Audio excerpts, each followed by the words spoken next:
All right, let's do it. So yeah, thanks for joining everyone. Really appreciate your time this morning. Hopefully everyone's having a great Thursday. Um, I'm Andrew Scott. I'm one of our security solutions advisors here at Total.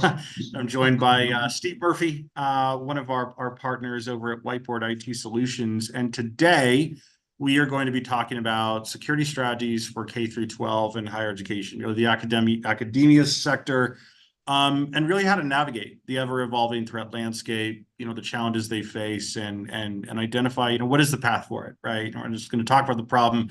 There is a way forward, right? And in some cases, it's actually, easier and more straightforward than I think a lot of organizations may think. So that's what we're going to be diving into today.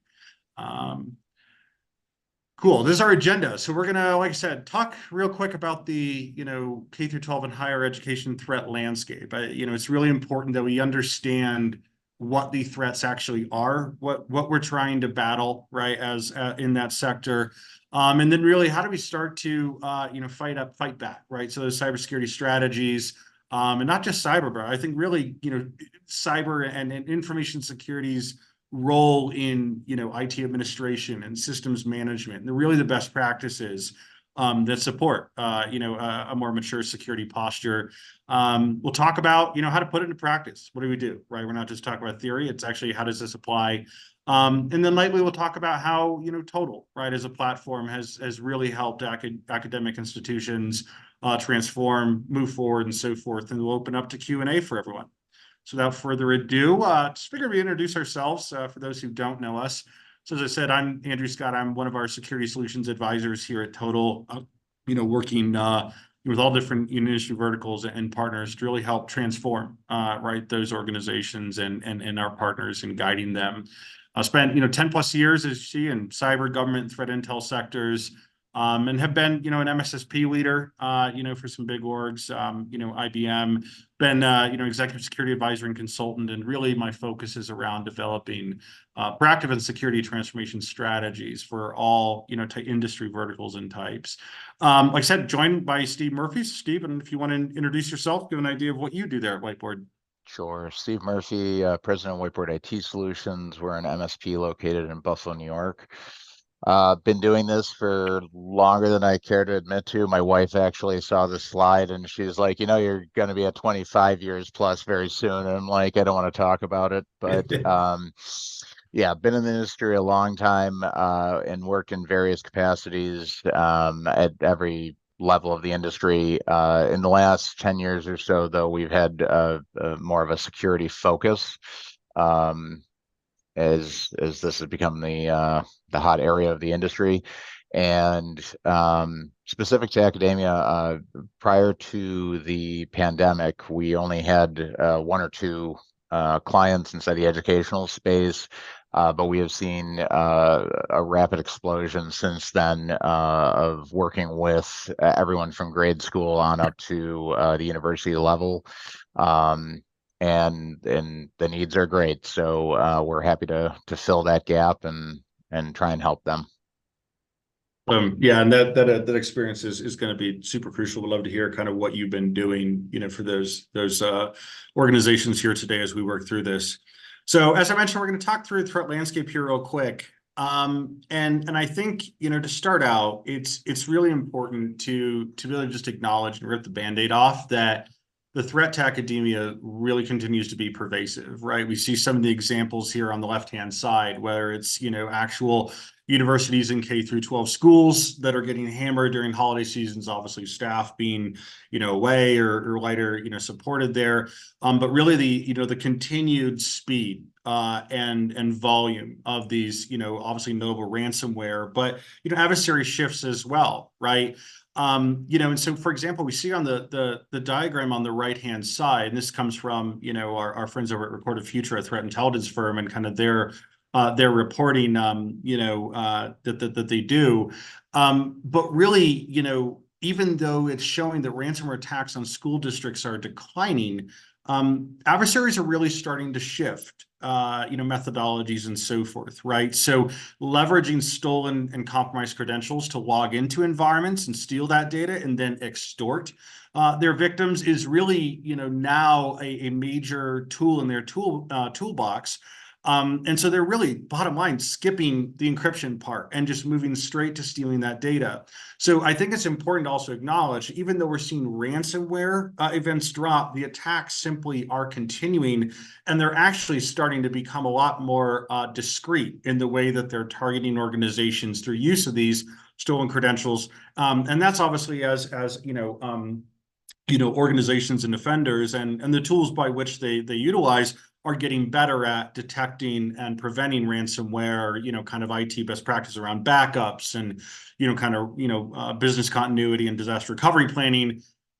Adversaries are shifting that mindset, right, in their methodologies. And so being able to adapt with that and change the way that we're addressing that, those challenges and threats is even more critical, right? And so, there's two real dominant trends, I think, in the adversary attack vectors right now that I think is worth noting, beyond what everyone's aware of. So there's identity-focused threats and supply chain, right? And we've all seen this through the news and, over the last several years, obviously, SolarWinds, Move It, a lot of the different breaches that are happening. But, as I mentioned, I think you hear me really hammering this home, but the prevalence of stolen, leaked, and harvested credentials, right? The user identity is now the forefront of attacker sequences and campaigns, okay? Furthermore, right, the targeting, and exploitation of user authentication identity-based services like, VPNs, exploiting Microsoft 365 and, cloud environments that are leveraging authentication or the way the users are interacting with that digital transformation really puts an importance on, being able to track the identity in your environment, the way that your users are acting and really looking that granularly, because that's how adversaries are now operating beyond just simply, commodity malware and things like that they've historically used. Okay.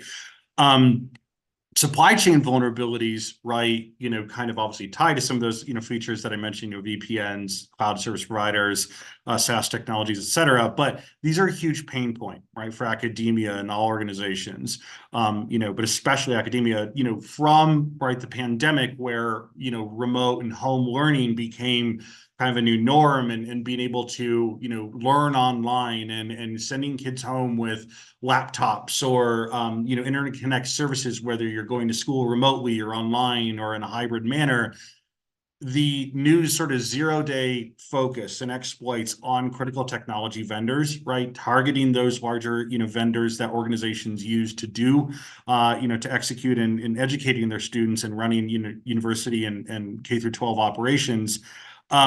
This is really creating a big challenge for organizations too, right? You can't control everything, but right, the complexity around getting technologies to integrate together and those blind spots and things like that, this really is critical to start to close up and be aware of what your supply chain, risk really is. Okay, so it's the above two trends that are really driving that increased shift to adopting, right, zero trust frameworks and those fundamentals and principles to be able to start to, kind of harden your environment. But unfortunately, right, for many organizations, especially in academia, adopting this level of maturity can be a significant hurdle, right? So they're left with really, how do I address that complexity, the tool sprawl, and necessary investment to do what I'm being ultimately asked to do or what need to do, but I need to find a faster and easier way to accomplish this, okay?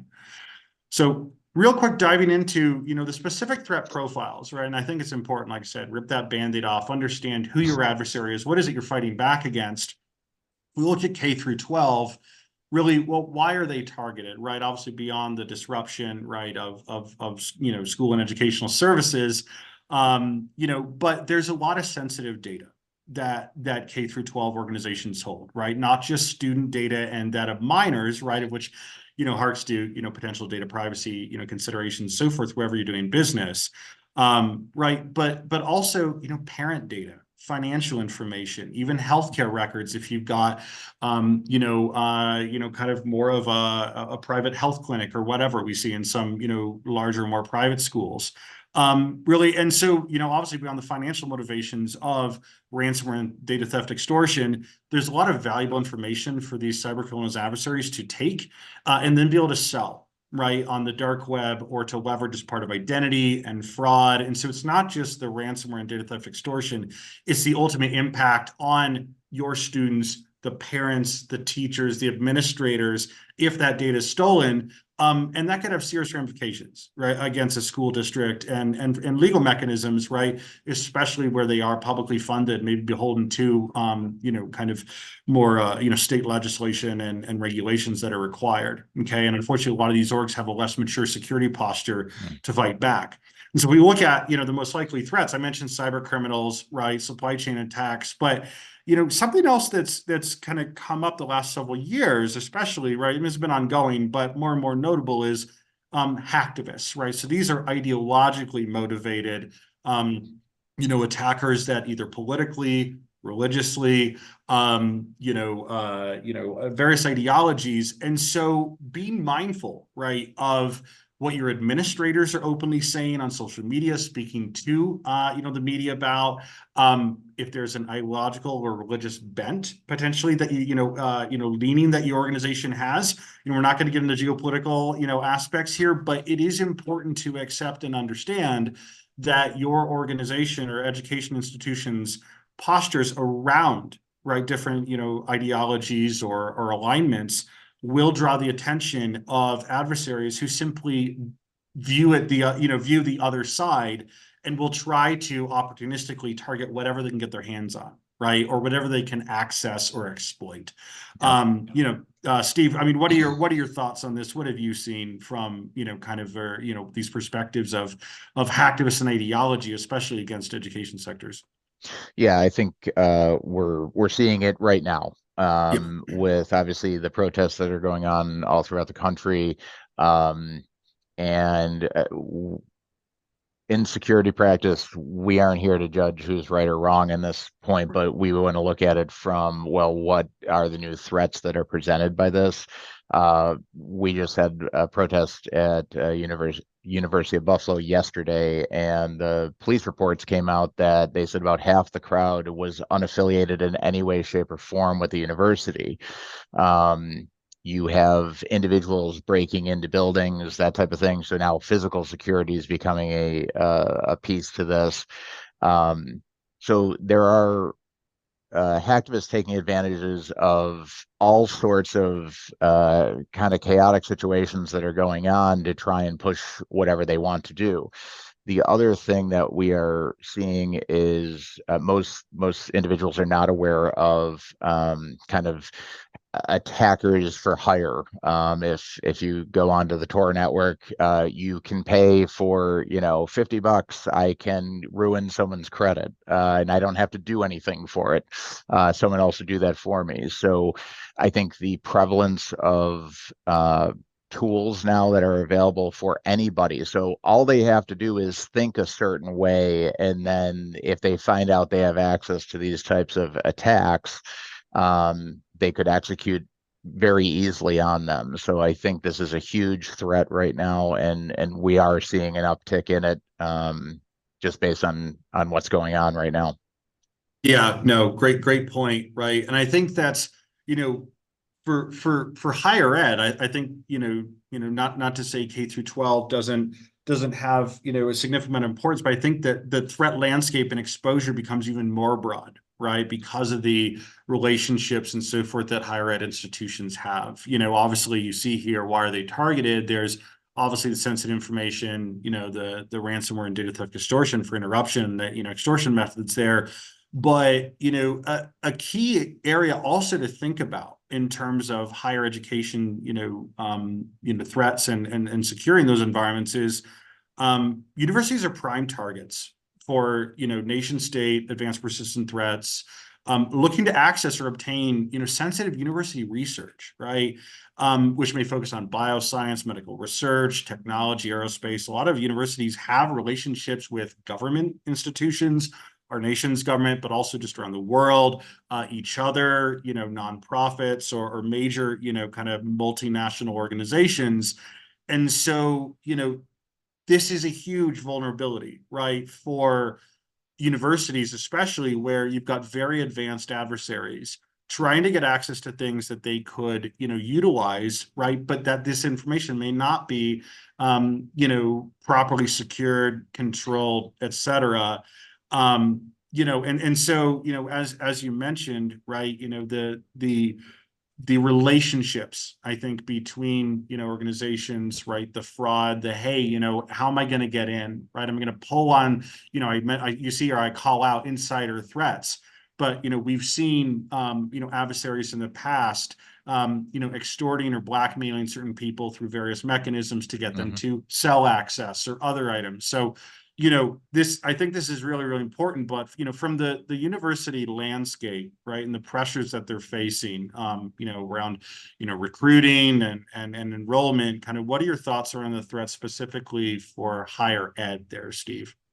I think one of the harder things that they face, typical if I'm an organization in the United States and I don't have business anywhere else in the world, there are several things I can do to lock down uh, communications with foreign countries. Unfortunately, with universities, especially if they have a foreign exchange program or they have foreign students that they need to leave access to those countries available, just something as simple as that they can't even, lock down in traditional ways that we would use in other organizations, I think is a huge issue. Um, and we have insider threats and hacktivists, and there's kind of a gray area there. So if you had a disgruntled student who wanted to do something and they already are inside of the university, that can be a threat just as much as it would be with an employee inside of a regular organization.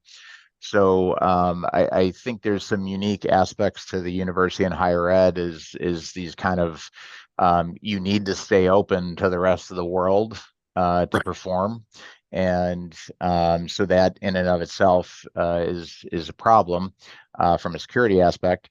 The other thing is you touched a little bit on the supply chain. I know we're going to talk about it in a couple of slides as well, but it's even if you can lock down your educational institution in some way, if you are reliant on a third party and they can't lock down and they become a target and you are connected with them in some way, um, even though you've kind of tidied up your house, you have to keep an eye on what everyone else is doing as well. And with higher ed right now, a lot of resources are outsourced, and so you have to be watching those attack vectors as well. So I think that's another big challenge inside of the higher ed space.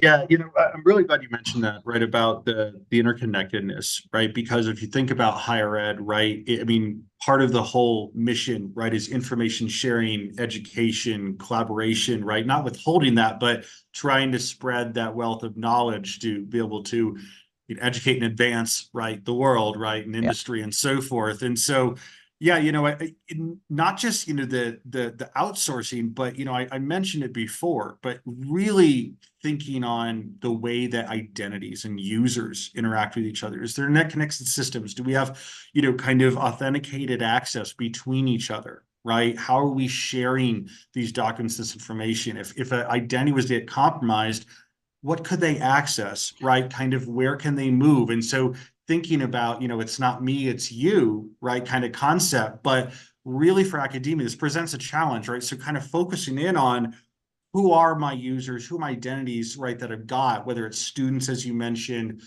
people working on projects, university administrators, the way the networks will outline where can users Yep. go. These are really essential questions, right, to be able to start to devise and develop that strategy.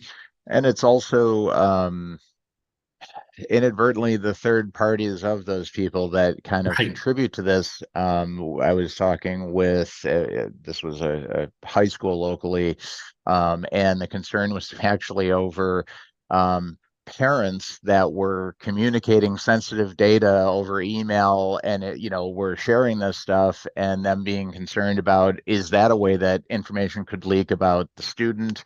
Um, and in this case, it was about a mental health thing. Uh, something as simple as that is a way to target. So it's a lot of different variables that come into play here that you gotta weigh with higher education. You can't just, it's a lot easier to control employees to a point, but you have a lot more outside factors, I'd say, with higher ed. Yeah, no, for sure. Right. And kind of, one final thought on that too, right? You mentioned, just data sharing and so forth. And it makes me think about just the concept of trust, right? Of, as universities are, right now, like struggling with enrollment, it's kind of becoming a little bit of an Yep. arms race, right? This enrollment supports the ongoing services of a university, right? But also, even K-12, let's say, for instance, and funding. But where there is that loss of trust, right? You lost my data, or, I can't trust you with a partnership on R&D, right? These things that become, kind of hallmarks and advertising points for academic institutions. Mhm. Any violation of that, by right students, parents, partners, et cetera, can really have a negative impact on that education institution and its ability to kind of continue operations, unfortunately, because of the financial connection to them.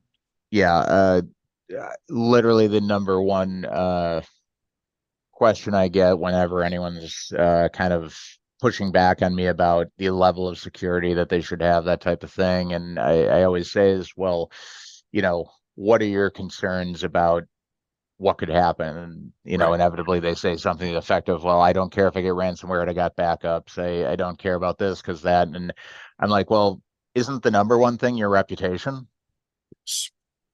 And they kind of sit back and think about that for a second. And, it's, well, if people feel because they've seen that you have been attacked or are not doing what you should be doing with sensitive data, especially their data potentially, and they don't want to work with you because of that, or they can't work with you because of that, isn't that a really critical factor to this whole thing? And uh, I have yet to have someone that's like, I never really thought about it like that. And so yeah, 100% is, and with breach notifications now on top of that, most states are finally coming along. New York State is, I think New York State and California are a fight with each other on who's going to do more legislation. But the breach notification laws are coming into play, and even news agencies are picking it up because Yeah.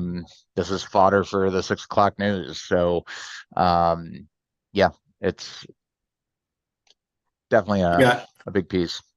And I think it's a good segue, right? You mentioned, kind of the legislation and kind of reputation aspects, but we've talked a lot about threats that we're kind of moving into. Hey, well, what do we need to be thinking about, and kind of but I think it's really, hey, like, what do we have to actually start to do, right? Part of it's accepting, right, reality and the threats and being honest about where we stand, but there has to be a path forward, right? So as you mentioned, right, there's a couple key areas really to start to focus in on, develop some, plans and strategies around. I'm going to start from the top, really, but some compliance and data security, right? We've talked about reputation, the importance of protecting, right, that information, that potential loss of trust, or things there. But really being aware of and understanding your applicable, compliance and regulatory requirements that you as an education institution, or those that you support, really have to be held to, right? These are things that you ultimately have to do and then be able to have to meet. And sometimes they're really non-negotiable, right? You can Yeah. kind of lose that opportunity. And I think within this too, right, considering the cyber insurance components, where we're seeing more and more of that. What do I have to meet to be able to get a policy or be able to get an affordable policy? So if God forbid something were to happen, right, And will they I can cover it? get there. Exactly. That's, Exactly. oh, they'll give you a policy all day long. It's, Yeah, will yeah. they cover it? That's a great point. Yeah, and so I think, part of this, right, we've been talking a lot about, the threats and so forth. I think there's a strong focus, right, and renewed, as tool sprawl, right, especially from the security vendor community, right, of which there's a great many different vendors and members, right? But I think that there's unfortunately become sort of a departure from practicing, right, the fundamentals, that we're relying Yep. on, some tools rather than how do we practice fundamentals and utilize those tools in concert, right? People process in that, that tech process with technology. So like, inventory management, right? Systems environment configuration, identity provision and privilege, access, and really being able to verify. I think that current posture through, log, asset, system reviews, and making sure you're doing the best practices and providing that, due diligence and due care to your environment and to your customers, right? In this case would be students and partners. Mhm. But what challenges and pain points have you seen around compliance and data security and kind of best practices and anything like that orgs are facing right now, and kind of where do I need to be looking? How do I start? How do I approach this? Yeah, so I don't ever make assumptions on who our guests are and what their knowledge level is, but I can safely say, just reading over this slide again, if you or someone in your organization does not know everything that is listed on this slide, you desperately need to talk to a consultant right now.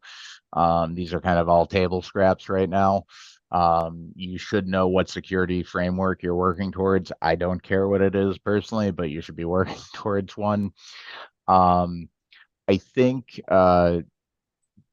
the biggest issue we're seeing with higher ed is obviously budget constraints. Yeah. Um, and you already touched on, I think they call it the enrollment cliff that's coming in another year. Um, we're also making less kids in this country, so it's going to be a natural decline on the revenue side, but the technology is continuing to expand. So you kind of have to find a smarter way to operate, if you will. Um, so I think the limited budgets are the number one thing that people are talking to us about right now on this. Okay. Yeah, and I think that's where, the back to basics, but also really, streamlining, the technologies that you have, really choosing the right tools, right, to fit your needs, what you do, and being able to implement those quickly, right? As you see, we talk about here, right, increasing that time to adoption of compliance adherence, right? So, really identifying what do we have, what do we need, right? And then how do we be able to meet these requirements quickly? Because obviously these are also time bound, right? It's not just sort of out in the ether of, when we get to it, right? They're now increasingly everything's being regulated, Yep. right? And so I think, go ahead, sorry, yeah. Oh no, I was going to say is that exactly. So we have that constraint on the budget, and so finally you've pleaded and begged for the board to hear you or whoever has to make that financial decision. It is the understanding it, this is just the Amazon effect, if you will, of I want instant gratification. We said yes to security, so now implement it. Um, the time to do that and prove that you're doing something, I think, is the hardest part for this. And if you don't have a tool set that is cohesive, that actually starts producing security very quickly, um, the knee-jerk reaction then is, well, we're not going to keep spending on this if it's going to take forever to implement. So Yeah, 100%. So kind of, pulling on that, right? Operational security requirements, and we talked about tool sets and how do we start to do this, right? I think the first part, really, thinking about all those threats and the different, threat vectors that can come in is attack surface reduction, right? mhm, Identifying how are they going to get at me? What's my current state? And really reducing the avenues that an adversary will, be able to get in, right? So system configuration, we probably don't need RDP running on a bunch of different systems that are internet facing, right? That's just dangerous. Let's turn that off, right? We really don't need to configure these, right? So some of those best practices, but if you do have to have it on, really being able to, either let's say cloak that through, encryption or obfuscation, or really controlling the way that your users are entering the environment, what they have access to. And I think that really requires, right, establishing full visibility, right, with the ability yep, to do continuous monitoring, right? And so this is about seeing across your whole environment and being able to really, prevent, detect, and respond very, very rapidly, right, to meet that threat landscape. And this is where, kind of again, right, looking at what are my current capabilities, what are the, the resources, capabilities, or services I need to be able to accomplish this, And then be able to implement those quickly. Right. I think finally too, right. I mean, I touched on it earlier with, zero trust, right? We've all seen it in the news. It's over the last several years, but zero trust is not a tool. Okay. But it's a framework, it's a process, it's an approach. Yeah. But it does require the use of tools, right? And technology to implement and that process by which you'll apply it. And so one of the big challenges, right, is the shift of microsegmentation is part of that, for example, and re-architecting networks. It takes a lot of time, a lot of money, right? And there's a lot of operational disruptions that can occur to this, right? So part of it, I think, really is how do we adopt, zero trust fundamentals and approaches through, let's say, policy and maybe a software-based approach, right? Meeting the users wherever they are, and securing it that way in a user and data perspective, as well as, right, then, kind of how that applies to the network instead of having to redo everything where you're constantly then trying to play catch up. Yeah, I think one of the questions we get when we're starting consulting, whether it's a prospect or a client, is, where do we start? What is this process? And inevitably, every organization we've ever worked with is, I don't know what I don't know. They don't Right. have inventories of everything. They don't know what all their assets are. Um, they don't know what software they're using. They didn't know that this user has an account on this random third-party website. Um, so I think you nailed it on the head. It's the visibility right off the bat. More often than not, uh, most security professionals will say, let's do an assessment about your security posture.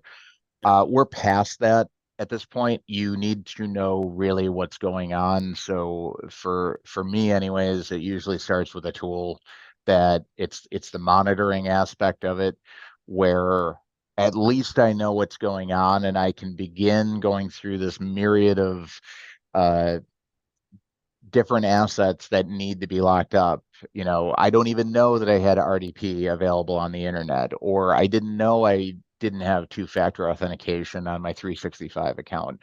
Um, Having something that's at least bringing those things up to the front of your vision, I think, is more beneficial than um, a long assessment or a potentially long assessment that could take months to look at all these things, as opposed to I can actually start having real security right now and help understand what I need to write policies about.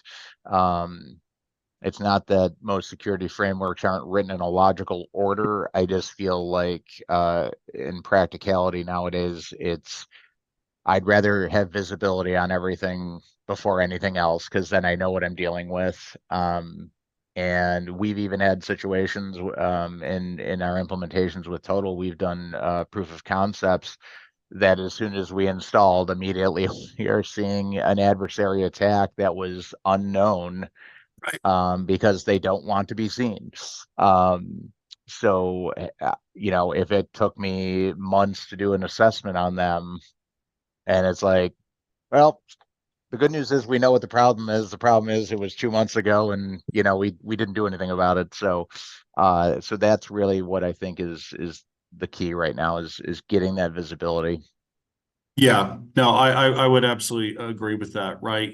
Obviously you can, kind of, it's good to identify the risks and do an assessment, but it's also, you just have to know what's going on, in your environment, what's happening, then you can refine from there, right? Like I said, ripping off that Band-Aid and then figuring out a plan from there, right? And it Yep. starts with understanding what's happening, right? So sort of to recap some of this real quick and everything that Steve and I've been talking about, the threats and some of these strategies and kind of what we're seeing and hearing and things to think about and, to develop and plan forward. Really, right, centering out some of these things here on the screen, right? Reducing your attack surface. What do I have? Where is it? What data is important to me?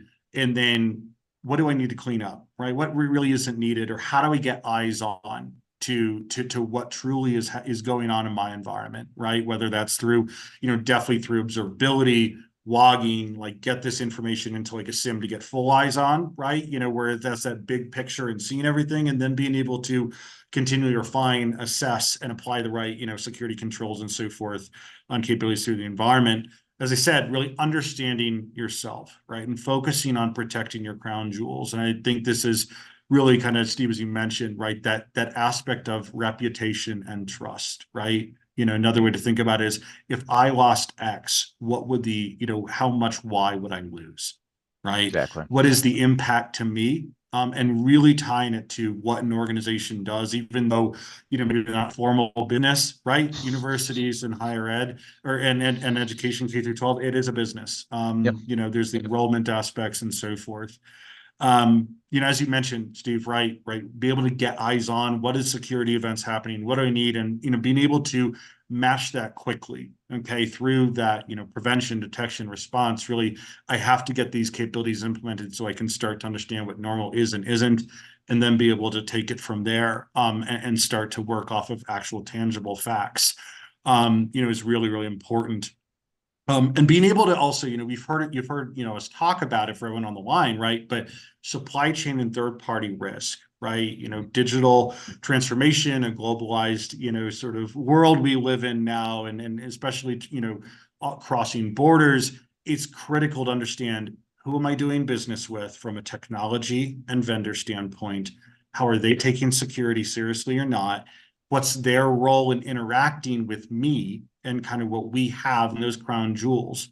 And then how am I starting, where am I at in terms of controlling that, right? So that's where the observability of just getting an idea of what's out there, what these connections look like, and be able to audit that, and then, start to secure that, in a streamlined process is really key. Okay.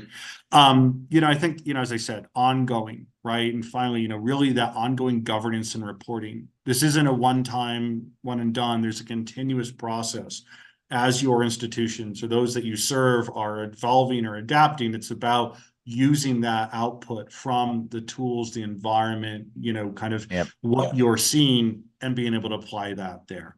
Okay.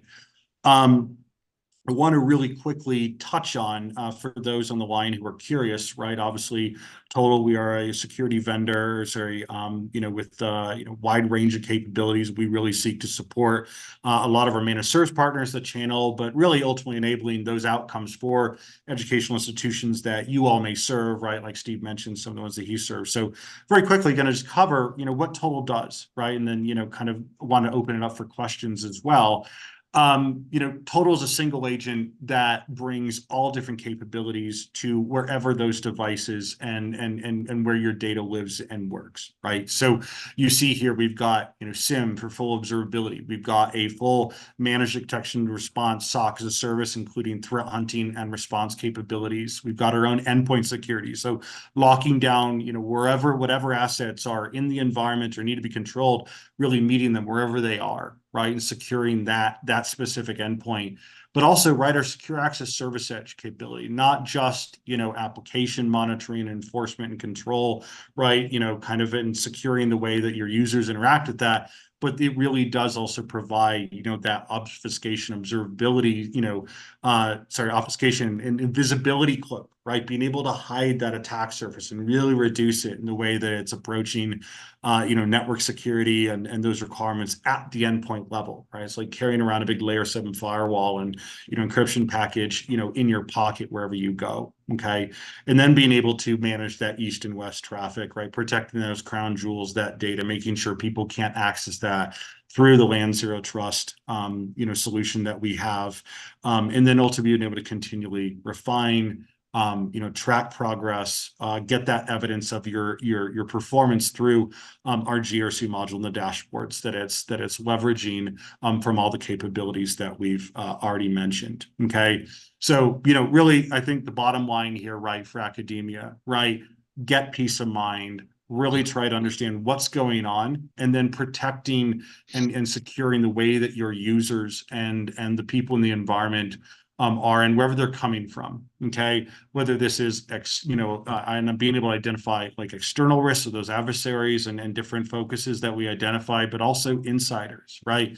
intentional or not, that is a key threat vector there for many education institutions, right? And being able to satisfy those compliance requirements, through use of technology and those processes and IT best practices, really to lock down that information. Okay.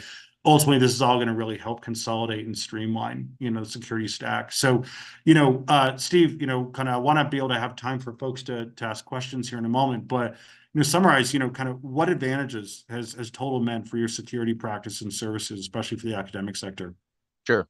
Um, most of our certainly university level, they have an internal IT department, and when we get into the discussion of what tool sets do I need and what do I actually, what do I need for controls, um, they start getting exhausted at the amount of options that are out there, but the gotchas you find with each one that you discover because the previous slide to this kind of shows you need all of these different elements. There is no one that's more important than another. You need all of them, and they also need to work together kind of seamlessly. And so we've gone through all those motions as an MSP over the last 10 years approximately.